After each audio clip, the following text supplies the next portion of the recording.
vida, paixão e glorificação do Cordeiro de Deus. As Meditações de Ana Catarina Emmerich, 1820 a 1823. Aquele que deseja avançar de virtude em virtude, de graça em graça, deve meditar continuamente na paixão de Jesus.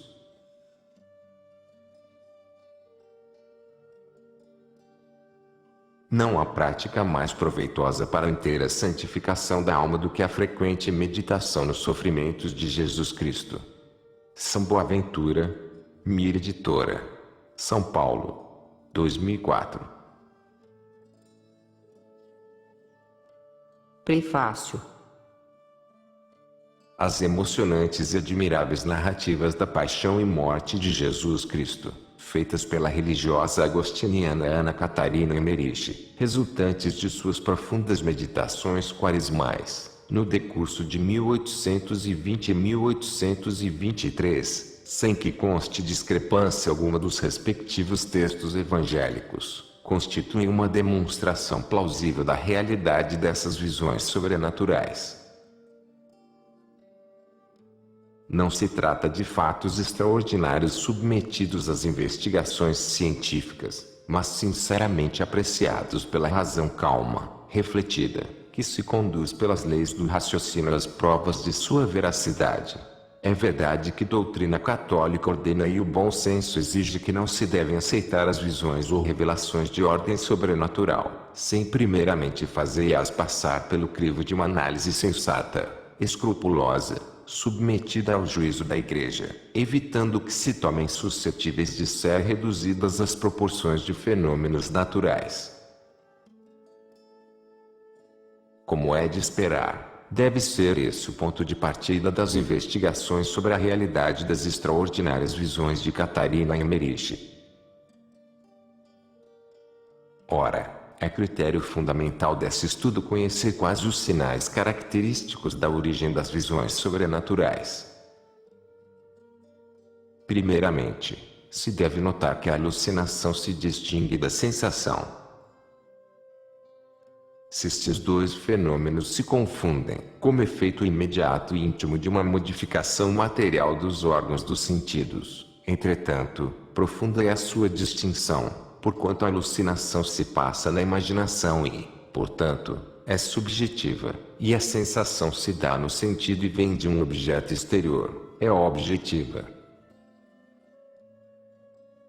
A sensação está intimamente ligada, em sua totalidade, à ação do objeto, que é a causa. O objeto é a fonte essencial, e a medida. Suprimindo o objeto, desaparece a sensação. A sensação e a ação do objeto formam um conjunto perfeitamente unido. O objeto é o sinete e a sensação a impressão. É com sinais contrários que se reconhece a alucinação. Por não ter necessidade, para agir, das vibrações que constituem a ação própria do objeto sobre o sentido, conta apenas com a disposição puramente subjetiva dos tecidos nervosos do organismo vivo. É certo que os fenômenos do mundo sensível estão sujeitos às leis, de que nenhum poder natural pode dispensá-los. Os fantasmas da alucinação, ao contrário, estão sempre em oposição a estas leis de um modo ridículo, como se observa constantemente. É a condição, o efeito próprio da alucinação, de que não se conhece exceção entre todos os fatos rigorosamente constatados. Escritores notáveis, de Reimann, Schmoeger, que se ocuparam de estudar, com imparcialidade, as visões de Catarina Emmerich. Casales e Clemente Brentano, que traduziram a narração da vida e das cenas dolorosas da paixão do Salvador, mostraram-se admirados e edificados da lealdade escrupulosa de Emmerich, que não permitiu acrescentar nem modificar o que ela viu e contemplou na íntegra, em obediência às suas revelações. Salientou ainda mais a abnegação de todo e qualquer elogio que se lhe dirigia. Na análise psicológica dos fatos visionários, os citados autores mostram que as verdadeiras sensações do sobrenatural, em Catarina Emmerich, se achavam inteiramente ligadas aos objetos que nelas imprimiam as suas imagens, conservando os órgãos de sensação uma certa independência, que facilitava a ação da vontade na recusa da influência de qualquer agente sensível com disposição anormal. Somente via, entendia e tocava o que lhe parecia ver, entender e tocar em plena objetividade. Ora, as alucinações não dependem igualmente de quem as experimenta. Penetram profundamente no íntimo dos órgãos sensórios, apossam-se do sistema nervoso e da imaginação, sendo incapaz todo o esforço da vítima de poder dissipá-las. São verdadeiras obsessões. A cultura do espírito e, principalmente, alguns dons superiores da imaginação, podem manter certas regularidades nas concepções ou cenas preparadas sob a forma regularizada imaginativa.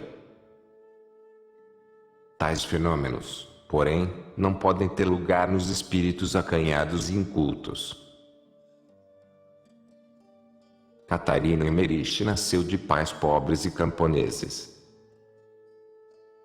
Aos 28 anos de idade, foi admitida, paupérrima, na comunidade das Agostinianas, no convento de Douai. Ao penetrar nos segredos da vida interior, foi assistida da graça das visões celestiais. É de supor com que ardor espiritual, com que pureza e santidade contemplou a vida de Jesus e da Santíssima Virgem, expressas em vestes maravilhosas. Como julgar que as cenas dolorosas da paixão de Jesus Cristo, que inspiradamente traçou no quadro prodigioso de suas visões, sejam a criação artística de uma pobre e ignorante camponesa? O gênio não é a mesma coisa que a simplicidade, a ignorância e a ausência dos dons da imaginação. Ora, Catarina Emmerich, que se saiba, jamais procurou manifestar, como natural expansão de sua imaginação sem cultura, as sublimidades da divina redenção nos sofrimentos de Jesus sem uma intervenção sobrenatural.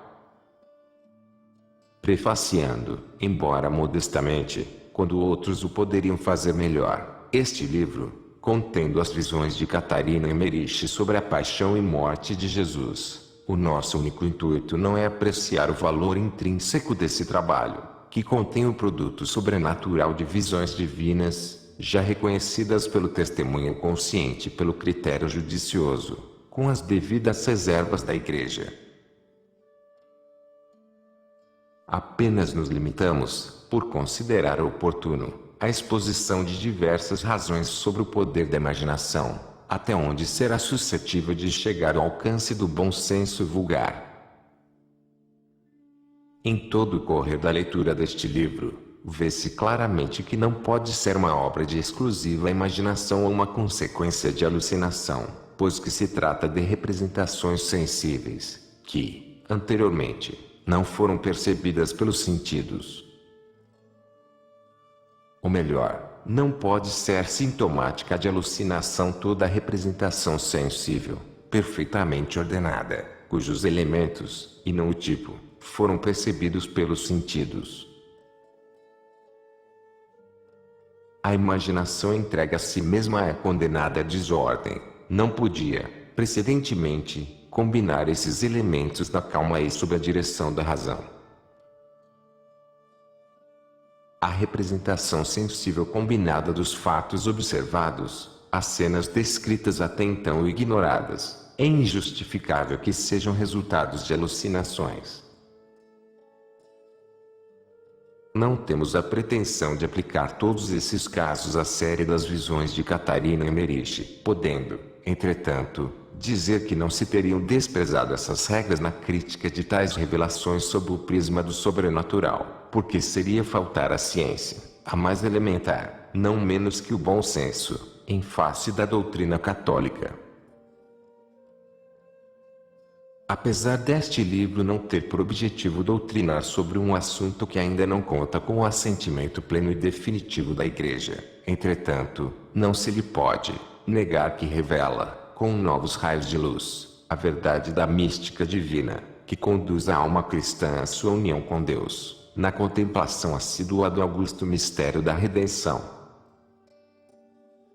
Pelo que se torna recomendável um piedoso livro A Edificação dos Fiéis. Todo o exposto está subordinado ao juízo decisivo da Suprema Autoridade Eclesiástica. M.N. Castro.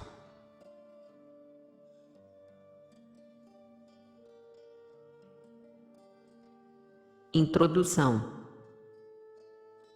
Quando os apóstolos São Pedro e São João foram levados ao grande conselho, por causa do milagre operado no paralítico de nascimento, disse São Pedro: Este, Jesus, é a pedra que vós, construtores, rejeitastes, ele o tornado a pedra angular. Não há em nenhum outro salvação, pois nenhum outro nome foi dado aos homens que os possa tornar felizes. Atos dos Apóstolos 4,11 a 12.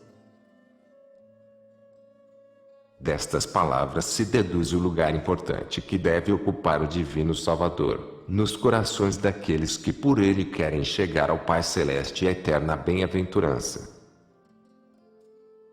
Ao seu santíssimo amor sejam, pois, dedicadas estas páginas.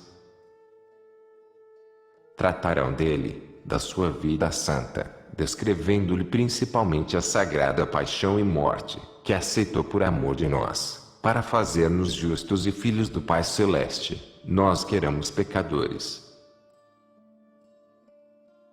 Os impressionantes eventos pelos quais foi realizada esta dolorosa, mas também grandiosa obra da nossa salvação, estão descritos em letras de ouro no livro dos livros, a Bíblia Sagrada, escrita por inspiração do Divino Espírito Santo, o Espírito da Verdade, que dirigia o escritor, de modo que tudo o que escreveu, com todo direito é considerado e venerado como palavra de Deus. Sentimos-nos obrigados a declará-lo, antes de apresentar ao estimado leitor uma das obras póstumas de Clemente Brentamo, na qual nos relata que uma antiga religiosa, Ana Catarina Emmerich, lhe tinha narrado da vida e morte de Nosso Senhor. A Escritura Sagrada vale mais do que tudo e não há outro livro, ainda que pareça vir de inspiração divina, que iguale o valor das palavras da Escritura Sagrada, cujo autor Deus preservou de todo e qualquer erro, o que não podemos afirmar dos que contaram mais tarde visões celestiais ou dos que as escreveram. Contudo, não somos dos que, por este motivo, desprezam as visões das almas privilegiadas. Deste modo, cada um seguirá a opinião que quiser. Pode examinar com toda a liberdade os motivos para a credibilidade destas visões e aproveitar-as nas suas meditações, ou pode deixar de dar-lhes qualquer atenção. No último caso não transgredirá nenhum mandamento de Deus e, portanto, não pecará, mas renunciará deste modo ao proveito espiritual que poderia delas tirar. Deus e a Igreja deixam-nos plena liberdade nestas coisas, contanto que creiamos o que a Santa Igreja nos manda crer e que é para todos nós o único caminho da eterna bem-aventurança. Grande número de homens doutíssimos examinaram as visões da piedosa Ana Catarina Emmerich e reconheceram-lhe a credibilidade, com palavras calorosas. Citamos apenas algumas sentenças da opinião de Frederico Endistmann, professor tão piedoso como douto, mais tarde vigário-geral do arcebispado de München-Freising. A providência divina escolheu em Ana Catarina um instrumento que, preparado com os poucos conhecimentos da instrução rural, familiarizada, como se achava, somente com livros de devoção ordinários, não versada na Escritura Sagrada, privada até propriamente de uma direção espiritual, não podia apresentar ao divino assunto um vaso humanamente tão bem formado como São Teresa, Maria de Agreda e outras. Por isso mesmo era muito menos capaz de fazer impostura, querendo imitar aqueles grandes exemplos. Pelo contrário, para provar claramente a verdade do dom divino, deviam as visões da jovem camponesa, despidas quase inteiramente da parte subjetiva e mística, no sentido comum desta palavra, referir-se somente ao objetivo da vida real de Jesus Cristo. Mas, justamente por isso lhe foi dado um assunto, em que não há lugar para a fantasia puramente humana e para os sonhos de falsa contemplação, os quais, se quisessem imiscuir-se, deveriam causar erros e enganos a cada passo. Numa palavra, a inimitável objetividade da visão, sem reflexões místicas da vidente, é uma prova evidente da veracidade. Assim a descrição, às vezes quase fatigante, de pessoas, do respectivo aspecto, vestuário, costumes de vida, a enumeração de cidades e povoações, de caminhos e viagens, de regiões, montanhas, rios e lagos, todos estes detalhes arqueológicos têm o fim providencial, primeiro, de provar a impossibilidade de invenção, por parte da vidente ou do seu secretário, segundo, de dar à pessoa de Jesus, aparecendo e agindo com verdade histórica, um fundo histórico, do mesmo modo verdadeiro. Dissemos antes que nenhuma reflexão mística e contemplação subjetiva da vidente escurecia a objetividade das visões, mas isso não impede que, de vez em quando, resplandeça, através das pessoas e dos acontecimentos, uma luz maravilhosa de um mundo superior e que a vidente, como criança singela, nos deixe contemplar os mistérios mais profundos da Escritura Sagrada e da doutrina cristã. Na presente obra seguimos principalmente o livro A Paixão de Jesus Cristo, escrito por Clemente Brentano, segundo as suas anotações, e editado pela primeira vez em 1832. Capítulo 2 a 10. Dividimos o texto em capítulos, dando-lhe mais títulos. Algumas informações de Ana Catarina Emmerich, que somente perturbam a narração da paixão de Jesus Cristo, foram eliminadas. Outras, de mais importância, encontrará o leitor no apêndice. Por outro lado, parecia desejável dar primeiro algumas informações sobre a família do Divino Salvador, a sua infância e vida pública, até a instituição do Santíssimo Sacramento, na noite de quinta-feira da Semana Santa. O primeiro capítulo dá um resumo de tudo o que a serva de Deus viu, em muitos meses, dessa parte da vida de Jesus. Como, porém, o Divino Salvador mereceu com sua paixão a glória da ressurreição e ascensão, a vinda do Espírito Santo e a propagação da Igreja, assim a história completa da paixão exige também a narração dos fatos gloriosos da vida glorificada de Cristo, pois o próprio Salvador disse, no domingo da Páscoa, aos discípulos, no caminho de Emaús, não era preciso que assim sofresse o Cristo, para depois entrar na sua glória. Narramos esses fatos gloriosos. Capítulo 11 a 15. Em geral, segundo as visões de Ana Catarina Emmerich, citando às vezes textualmente.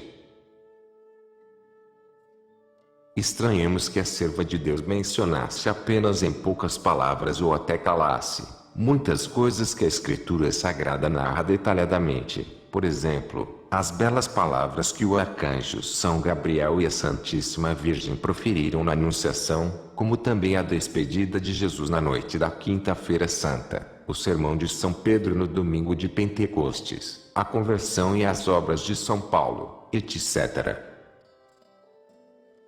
Vemos nisso a direção da sabedoria divina, que não faz coisa inútil. Mas para completar a narração, intercalamos, onde nos parecia conveniente, partes da Escritura Sagrada. Deste modo, apresentamos ao leitor a história bastante completa, apesar de curta, da vida, paixão e glorificação de Jesus e desejamos ardentemente que concorra para acender e aumentar a chama de amor e gratidão ao nosso Divino Salvador. Tendo indicado o fim que visa este livro, queremos na primeira parte informar ligeiramente o leitor sobre a vida de Ana Catarina Emmerich, a fim de que possa examinar e então resolver se deve ou não dar fé às visões da serva de Deus. Já Clemente Brentano, para não escandalizar os incrédulos, editou A Paixão de Cristo sob o título de Meditações. Cada um tem assim a liberdade de tomar as narrações dessas religiosas sob esse ponto de vista ou de dar-lhes fé mais ampla.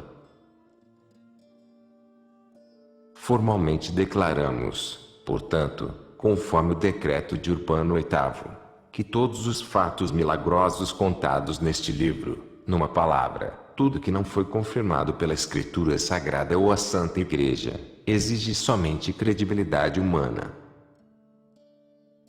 Além disso, não queremos, de nenhum modo, antecipar a sentença da Igreja, dando a alguém o título de santo ou bem-aventurado. Damos a este livro o título de Vida, Paixão e Glorificação do Cordeiro de Deus. Aproveitaram-se as seguintes obras. Primeiro, a dolorosa paixão de nosso Senhor Jesus Cristo, Muenchen. Segundo, Vida da Santíssima Virgem Maria, Muenchen, 1862. Terceiro, Vida de Nosso Senhor e Salvador Jesus Cristo. Terceiro volume Ratisbona, 1858 e 1860. Quarto,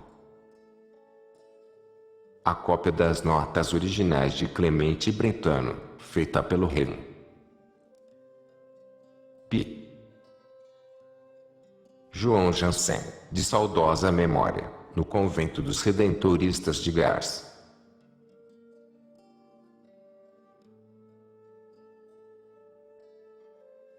Ana Catarina Emmerich, resumo de sua vida. Ana Catarina Emmerich, filha de camponeses pobres, mas piedosos, nasceu na aldeia de Flansk, perto de Coesfeld, na Westfália, no dia 8 de setembro de 1774 e foi batizada no mesmo dia. Desde a primeira infância, não cessou de receber do céu uma direção superior. Via frequentemente o anjo da guarda e brincava com o menino Jesus, nos prados e no jardim. A Mãe de Deus, a Rainha do Céu, apresentava-se-lhe muitas vezes e também os santos lhe eram bons e afetuosos amigos. Quando era criança, falava com toda a simplicidade dessas visões e fatos íntimos, pensando que as outras crianças vissem e experimentassem o mesmo, vendo, porém, que se admiravam das suas narrações. Começou a guardar silêncio, pensando que era contra a modéstia falar dessas coisas. Ana Catarina tinha um gênio alegre e amável, andava, porém, quase sempre calada e recolhida. Os pais, julgando que fosse por teimosia, tratavam-na com bastante rigor. Ela conta mais tarde, meus pais muitas vezes me censuravam, mas nunca me elogiavam, como, porém, eu ouvisse outros pais louvarem os filhos, julgava-me a pior criança do mundo. Era, contudo, de uma grande delicadeza de consciência, a menor transgressão afligia tanto, que lhe perturbava a saúde. Quando fez a primeira confissão, sentia tanta contrição, que chorou alto e foi preciso levá-la para fora do confessionário.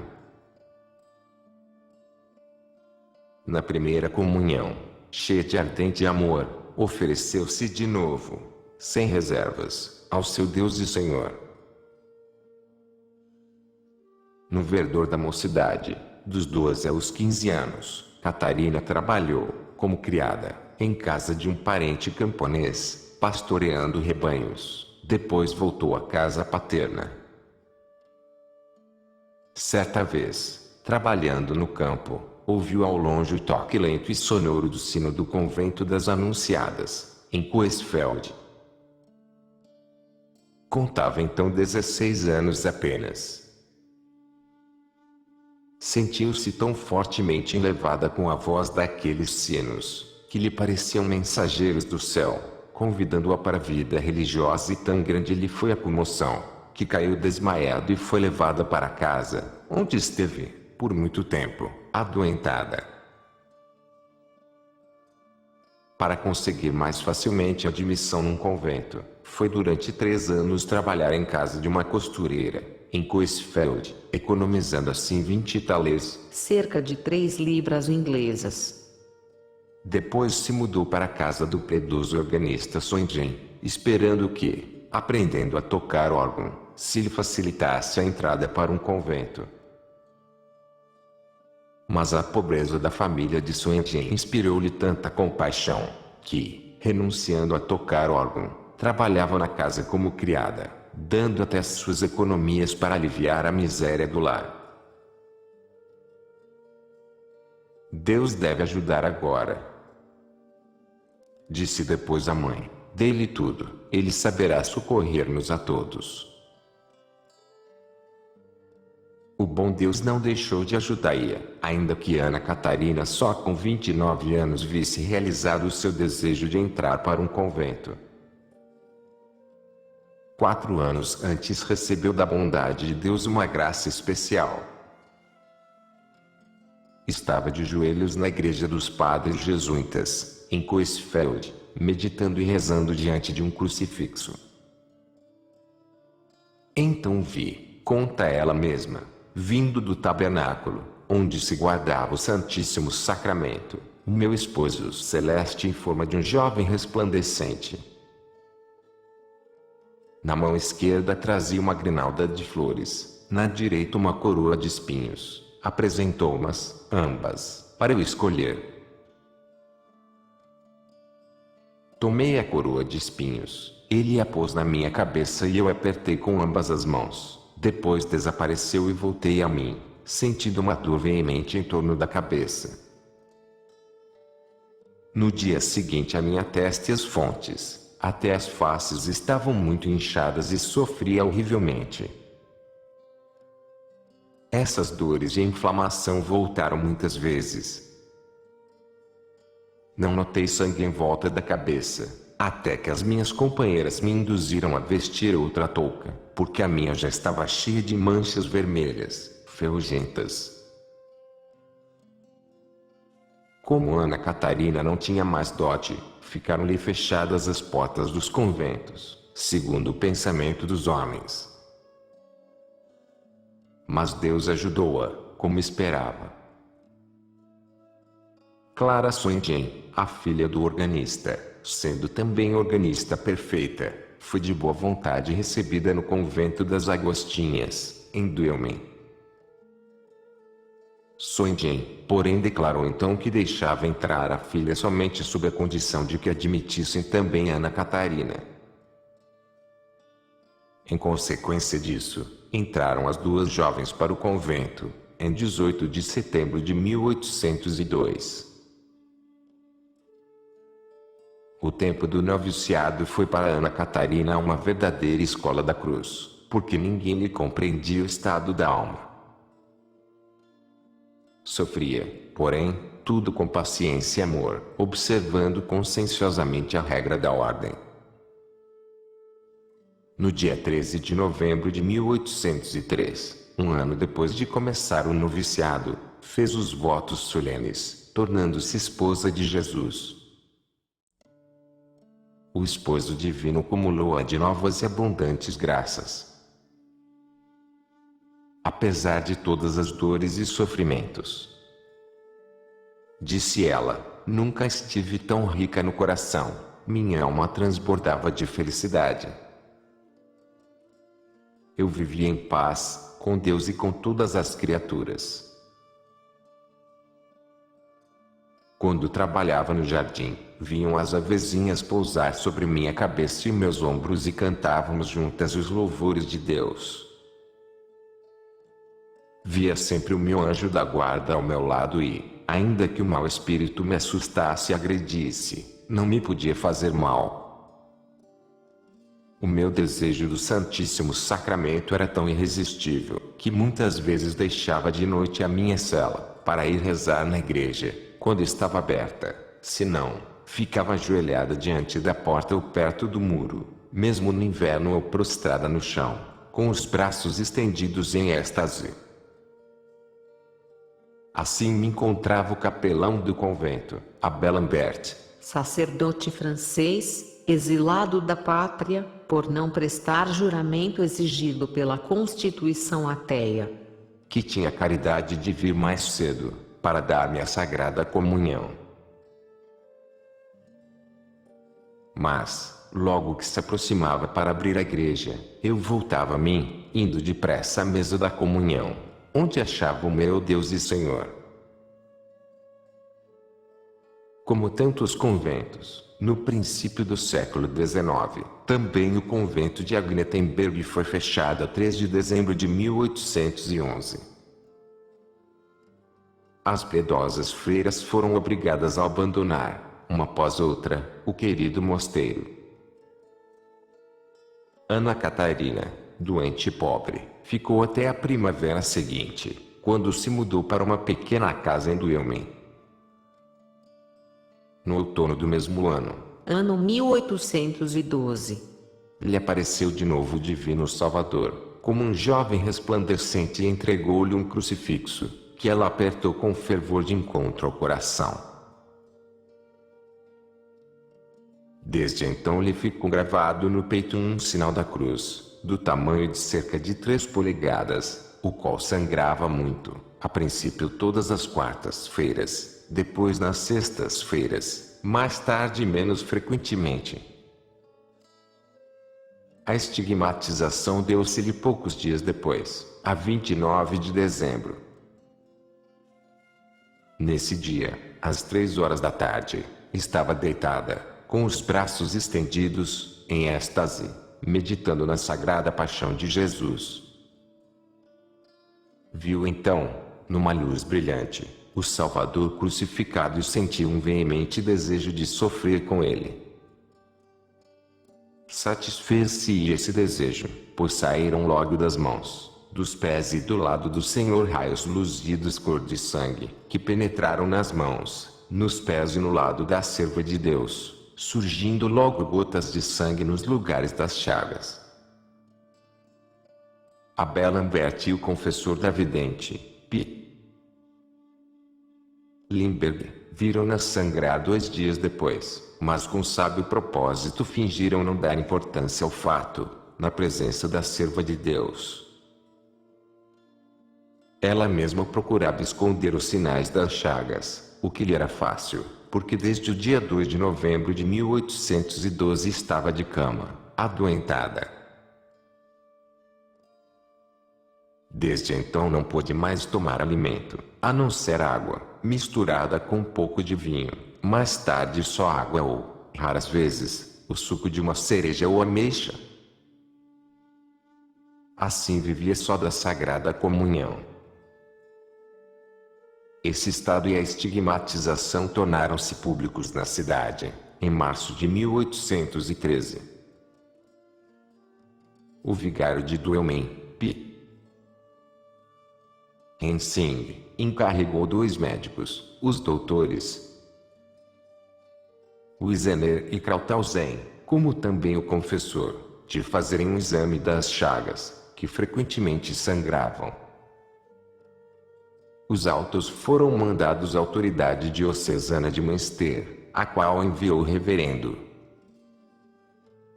P. Clemente Augusto de Droste-Vichering, mais tarde arcebispo de Colônia, o Dean Overberg e o conselheiro medicinal Dr. von Droeffel-Adelman, para fazerem outra investigação, que durou 3 meses. O resultado foi a confirmação da verdade das chagas, da virtude e também o reconhecimento do caráter sobrenatural do estado da jovem religiosa.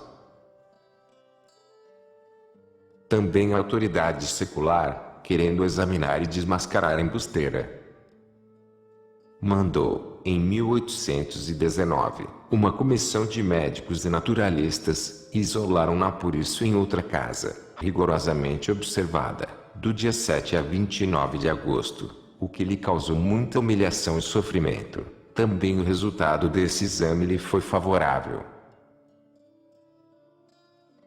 No ano anterior, viera visitar-a pela primeira vez o poeta Clemente Brentano, recomendado pelo Deão Overberg. A 17 de setembro ele a viu pela primeira vez. Ela, porém, já o tinha visto muito antes, nas visões e recebido ordem do céu para comunicar-lhe tudo. O peregrino, como o chamava, ficou até janeiro de 1819, mas voltou de novo, para ficar com ela, no mês de maio. Foi para Catarina um amigo fiel até a morte, mas fez sofrer também às vezes, com seu gênio veemente. Reconheceu a tarefa que lhe fora dada por Deus, de escrever as visões desta mártir privilegiada e dedicou-se a isso com cuidado consciencioso.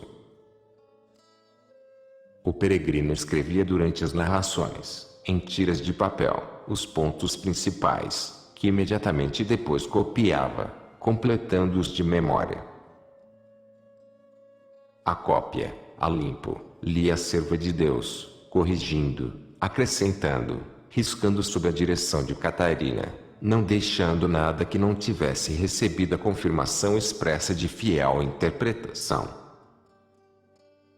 Pode-se imaginar a grande facilidade que a prática diária, através de alguns anos, trouxe ao peregrino para esse trabalho, dada a sua extraordinária inteligência e perseverança, como também o fato de ver nesse serviço uma obra santa, para a qual costumava preparar-se com orações e exercícios piedosos. Assim podemos confiar que não lhe tenha faltado aos esforços o auxílio de Deus.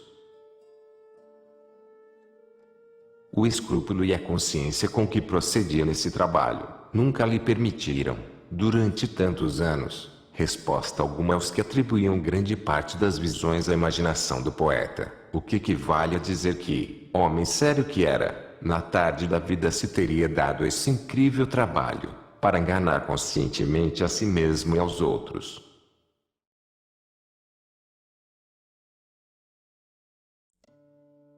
Ela falava geralmente baixo alemão, no êxtase, também o idioma mais puro. A sua narração era, ora de grande singeleza, ora cheia de elevação e entusiasmo. Tudo que eu vi e que, nas dadas condições, só raras vezes e apenas em poucas palavras podia anotar, escrevia eu mais extensamente em casa, imediatamente depois. O doador de todos os bens deu-me a memória, aplicação e elevação da alma acima dos sofrimentos, que tomaram possível a obra, como está. O escritor fez tudo o que era possível e pede, nesta convicção, ao benévolo leitor esmola adoração.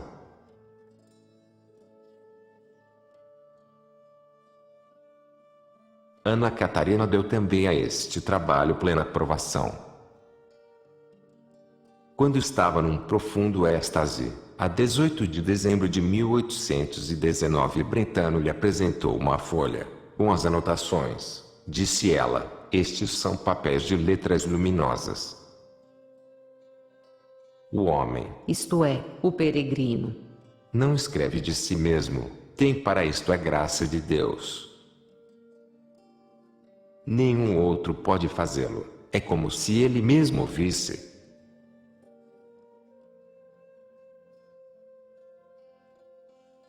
Ana Catarina viu no êxtase toda a vida e paixão do Divino Salvador e de sua Santíssima Mãe, viu os trabalhos dos apóstolos e a propagação da Santa Igreja, muitos fatos do Velho Testamento, como também eventos futuros. Tocando em relíquias, geralmente via a vida, as obras e os sofrimentos dos respectivos santos. Com certeza reconhecia e determinava as relíquias dos santos, distinguindo em geral facilmente objetos sagrados de profanos. Adversários da serva de Deus querem negar-lhe o caráter sobrenatural das informações recebidas durante os êxtases, alegando que Ana Catarina tirava a maior parte dos conhecimentos de livros que antes teria lido. Mas isso não está de conformidade com o que Peregrino escreveu. Em 8 de maio de 1819 ela me disse que nunca fora capaz de aproveitar coisas de livros e que sempre pensava: ora, tal livro não há de fazer pecar.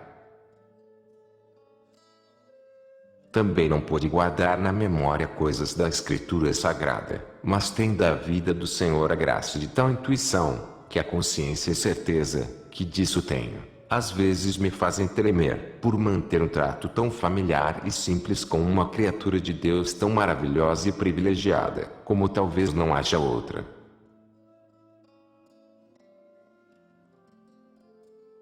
Em outra ocasião ela disse ao Peregrino: nunca tive lembrança viva de histórias do Antigo Testamento ou dos Evangelhos, pois vi tudo com os meus próprios olhos, durante a minha vida inteira. O mesmo vejo cada ano de novo e nas mesmas circunstâncias, ainda que às vezes em outras cenas.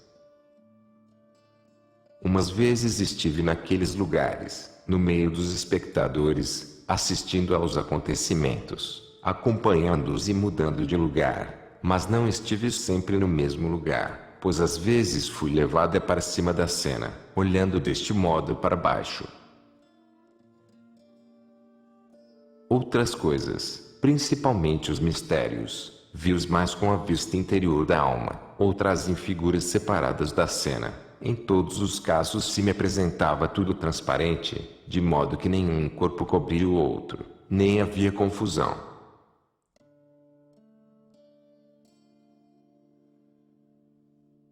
Com todas estas grandes graças, Ana Catarina permanecia humilde, simples e singela como uma criança.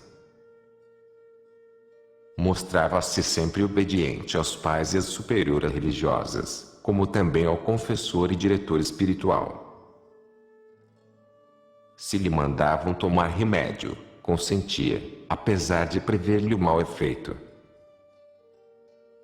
Mesmo em êxtase, obedecia imediatamente à chamada do confessor. Era dolorosa a paixão de Nosso Senhor, que tinha uma devoção especial e rezava por isso muitas vezes, enquanto lhe era possível, a via sacra erigida ao longo de um caminho de quase 2 léguas, nos arredores de Coesfeld. Nos domingos fazia essa devoção em companhia de algumas jovens piedosas, nos dias úteis a fazia muitas vezes de noite. Clara Soentin, sua amiga, conta: muitas vezes ela se levantava de noite, saindo furtivamente de casa e rezava descalça a via sacra. Se a porta da cidade estava fechada, pulava aos altos muros, para poder ir à via sacra. Às vezes caía dos muros abaixo, mas nunca se machucava.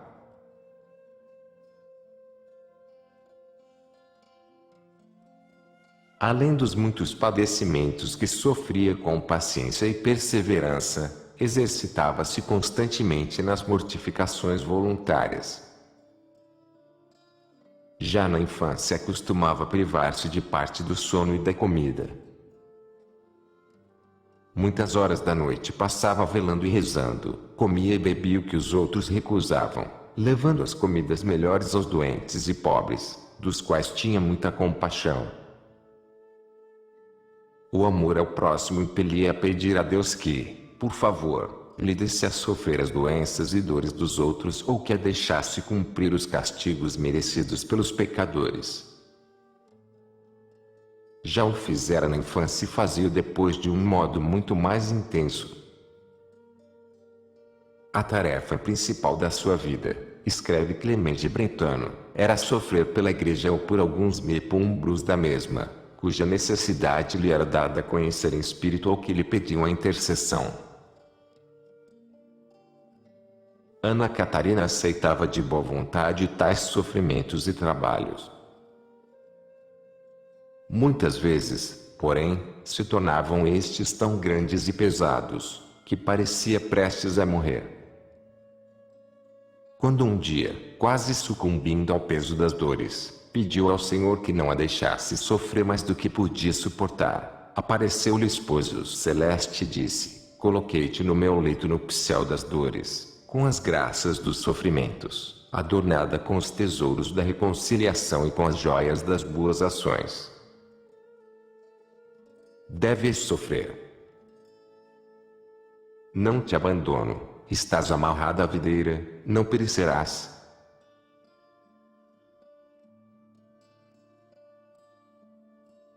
Também as almas do purgatório se lhe dirigia muitas vezes, pedindo-lhe socorro, e ela provava de boa vontade sua compaixão ativa.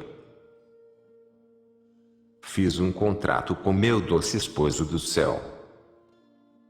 Conta ela, que cada gota de sangue, cada pulsar do coração, toda a minha vida e todos os meus atos devem sempre clamar: almas queridas do purgatório, saúdo-vos pelo doce coração de Jesus.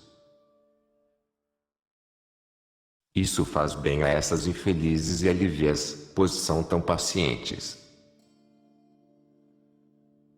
Depois de muitos e indizíveis sofrimentos, chegou o dia da sua morte em 9 de fevereiro de 1824.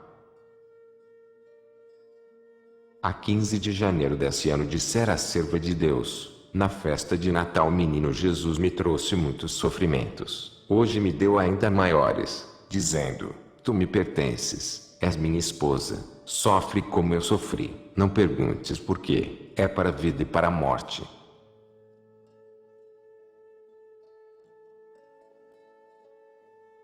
Ela jaz com febre, com dores reumáticas e convulsões, escreve o peregrino, mas sempre em atividade espiritual, em prol da Santa Igreja e dos moribundos.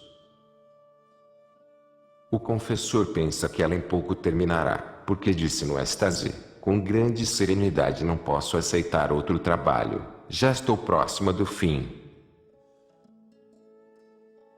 Ela pronuncia, com voz de moribunda, só o nome de Jesus.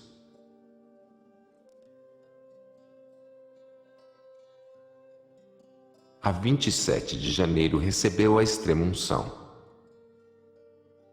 Aumentaram-lhe as dores, mas repetia de vez em quando: ai, meu Jesus, 1000 vezes vos agradeço toda a minha vida, não a minha vontade, mas a vossa seja feita. Na véspera da morte rezou: Jesus, para vós morro, Senhor, dou-vos graças, não ouço nem enxergo mais. Quiseram mudar-lhe a posição, para aliviar-lhe, mas Ana Catarina disse: estou deitada na cruz, deixe-me, em pouco eu acabarei. Recebeu mais uma vez a Sagrada Comunhão, a 9 de fevereiro. Suspirando pelo Divino Esposo, rezou diversas vezes: ó Senhor, socorrei-me, vinde, meu Jesus. O confessor assistiu à moribunda, dando-lhe muitas vezes o crucifixo para beijar e rezando preces pelos moribundos. Ela ainda lhe disse: agora estou tão sossegada, tenho tanta confiança, como se nunca tivesse cometido pecado. Deram justamente 8 horas da noite, quando exclamou 3 vezes, gemendo: ó Senhor, socorrei-me, vinde, ó meu Senhor. E a alma pura voou-lhe ao encontro do esposo celeste, para permanecer, como esperamos confiadamente, eternamente unida com ele, na infinita felicidade do céu. Com grande concorrência do povo foi sepultado o corpo da serva de Deus, no cemitério de Duelmen, onde jaz ainda. Na noite de 21 a 22 de março de 1824 foram abertos o sepulcro e o caixão, em presença do prefeito da cidade e do delegado de polícia. Viu-se que a decomposição ainda não tinha começado. Uma segunda abertura do sepulcro foi feita, no dia 6 de outubro de 1858, pela autoridade eclesiástica. Ana Catarina achou muitos veneradores na Alemanha e longe, além das fronteiras, que se alegraram pela abertura do processo chamado de informação, feito pela autoridade diocesana de Münster, no ano de 1892. Encerrou-se esse processo no ano de 1899, sendo os documentos enviados à Santa Sé em Roma, para pedir a beatificação da piedosa sofredora. Oxalá que essa honra seja dada pelo chefe da Igreja, para a glória de Deus, que admirava nos seus santos.